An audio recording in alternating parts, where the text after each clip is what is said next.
No one would have believed that in the last years of the 15th century that the old world was about to be introduced to these glorious root vegetables. With infinite complacency, pharaohs went to and fro, unknowing of the glories of creamy mash with their bangers. The Roman emperors went about their affairs serene in their ignorance of the wonders of an almost too hot to hold baked spud with a knob of salty butter. And the seafaring Vikings never recounted tales of their gods and heroes feasting on the finest roasties with their beef and mead. Yet, from across the Gulf of the Atlantic, all that was about to change forever, and early in the 16th century came the humble beginnings of the great potato enlightenment. Welcome back to the channel. Now, the idea for this video comes from a very cherished childhood memory of mine, and in fact the recipe at the end of the video is the very first recipe that I ever cooked, and I did it with my mum, and I guess I must have been about 6 or 7 years old. So this puts us into the mid 1970s or late 1970s. And so I had a book, so it was the Blue Peter Annual for a particular year, and so Blue Peter was an incredibly popular children's program, and it still is, and it used to cover all sorts of things, current events and historical events and different topics. But I must have read this book dozens of times, but there was one particular episode, one chapter in it that really stuck with me, and it was to do with the potato, or the rise of the potato in Europe, if you like. And I mean, what struck me first of all was that I'd never really thought about it, that there was a time before the potato for most of the world. So the first part of the story is about that. The second part was the description of this very exotic sounding dish, Potage Parmentier, which at the time I had no idea what it meant. I couldn't even pronounce it, and didn't know that actually what it was a leek and potato soup, or onion and potato soup. So the potatoes inextricably linked, at least in France. The rise of the potato, the popularization of the potato, is linked to the name of one man, and this is Auguste Antoine Parmentier, born in 1737. And but potatoes had actually been around in Europe for the previous 200 years, but they, for whatever reason, they never took off. This is all the more surprising to me, because potatoes, when they were brought over from the New World, they'd actually been cultivated for 5,000 years or more in the Peruvian highlands, for example. And there are many varieties of wild potatoes, and a fraction of those are cultivated, and there's still dozens of varieties. So the potato comes over into Europe in the 1500s, but then there's a 200-year lull before they really start taking off. And there are all sorts of reasons for that. One of them is that there was this link between potatoes and leprosy. And I suppose if you look at some of the gnarled varieties that you can get, you can kind of imagine that why someone would think that this led to gnarled, withered fingers from an infection of leprosy. So that didn't help their public image.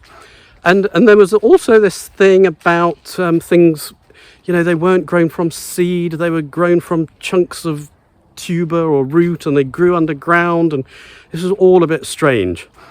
So they didn't take off as their ubiquity today might suggest they should have done. Parmentier was a very prolific chap, and he was an agronomist, so looking into the science of agriculture and crops and so forth. And he, unfortunately, well, fortunately in retrospect, spent his time as a Polish prisoner of war, and noticed that, well, he came out of it, he survived, and apparently they fed the prisoners a diet which had huge amounts of potato in it. So this was a perfectly feasible way to get your calories. So once he'd returned to his life in France after that, he set about popularising it. And so the story goes, so he did all sorts of promotions. There was a demand in France for alternatives to cereals and, diversification in your carbohydrate sources. And he was part and parcel of this.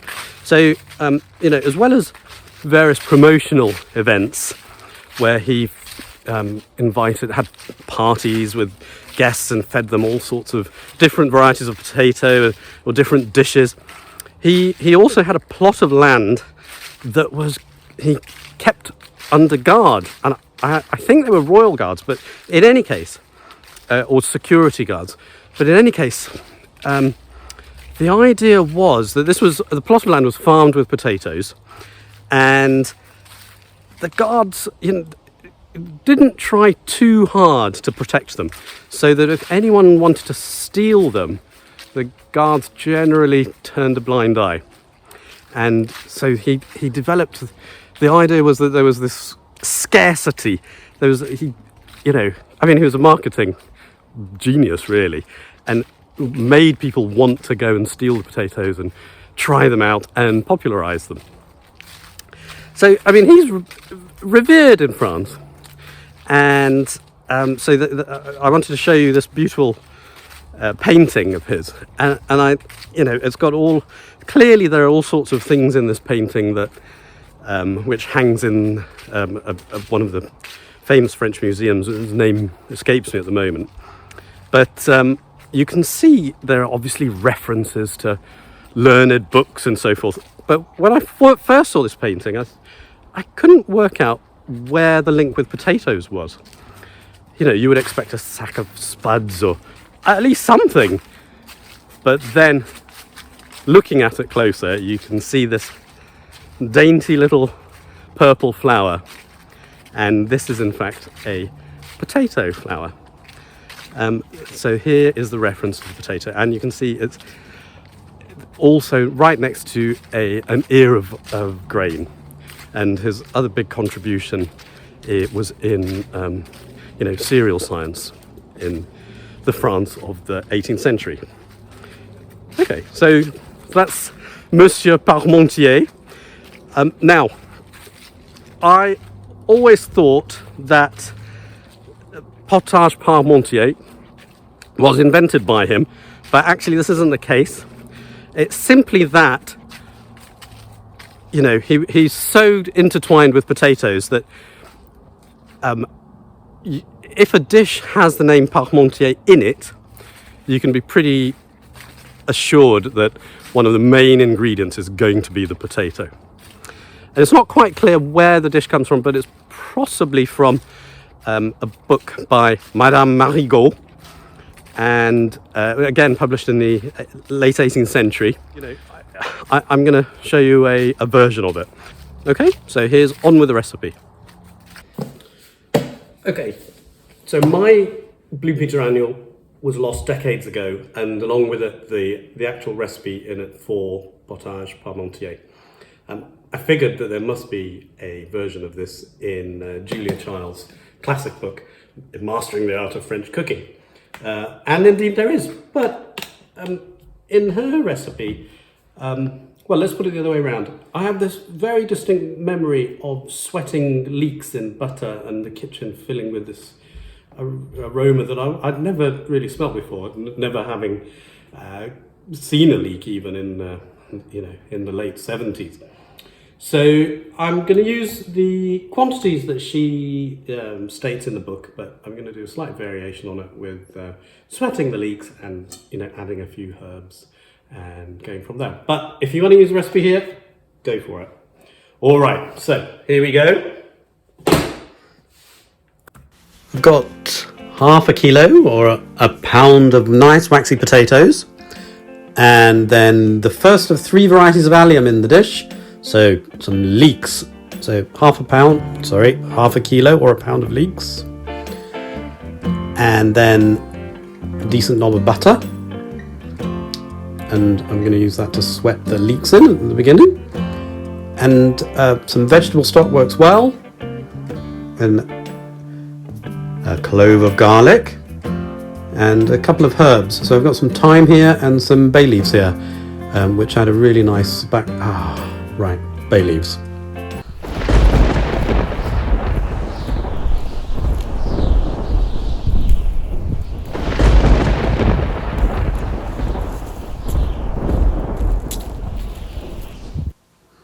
All right, bay leaves, and these add a lovely kind of background note.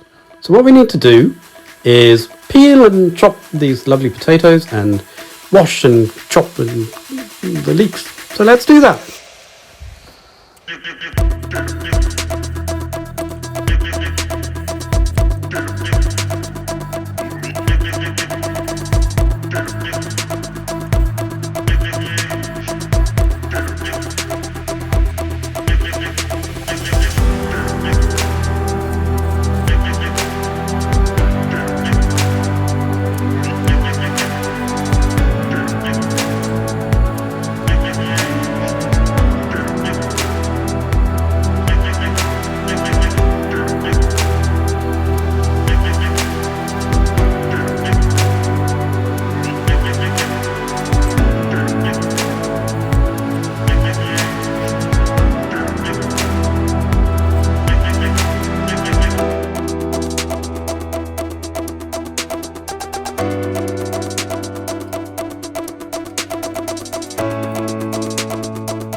It's always a good idea to give the leeks a good rinse, because there's inevitably a few bits of grit lodged in between the layers, and this just dislodges them and they sink to the bottom of the water.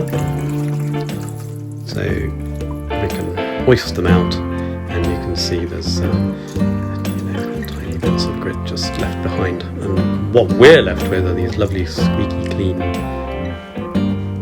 beautiful leeks. So next step is to sweat them in a bit of butter, and I do this on a moderately low heat, I suppose. You don't want to get any colour on them, just soften them, and then add allium number 2, a clove of garlic and a bit of the thyme and the bay leaves.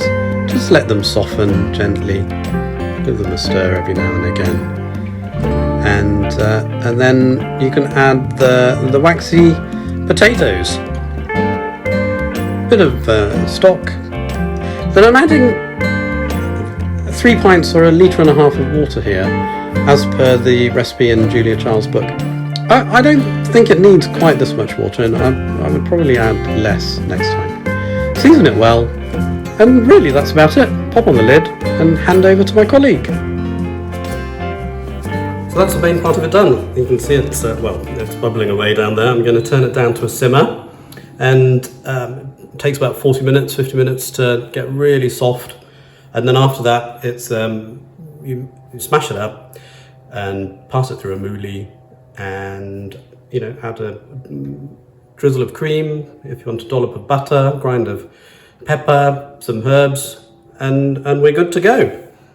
So here I've got some chives, the third of the varieties of allium in this dish. I really like chives. They've got a lovely mild oniony flavour, and very commonly used as a garnish. It's really important that you find a pretty bowl to put the chopped chives into while you're preparing the other herbs. In this case, it's parsley, and parsley is an umbellifer, along with famous kitchen inhabitants such as celery and carrots, and one of my favourites, coriander. Okay, so here are our herbs. Now, once the soup, once the potatoes and the leeks are nice and soft, you need to blitz them. I started off using this potato masher. I didn't really like it. I thought something a bit more robust would work better.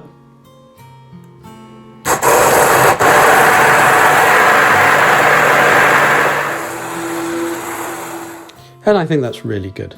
So, important to check for seasoning. Yeah, a bit more salt. And then, again, very important to find a nice bowl to ladle the potage Parmentier into. Scatter a few herby garnishes on top, the freshly chopped chives, and similarly some freshly chopped parsley. And you can never go wrong with a dollop of cream. Give that a bit of a stir. Maybe a bit of olive oil wouldn't go amiss. So, nice drizzle of olive oil. And I think we're just about there.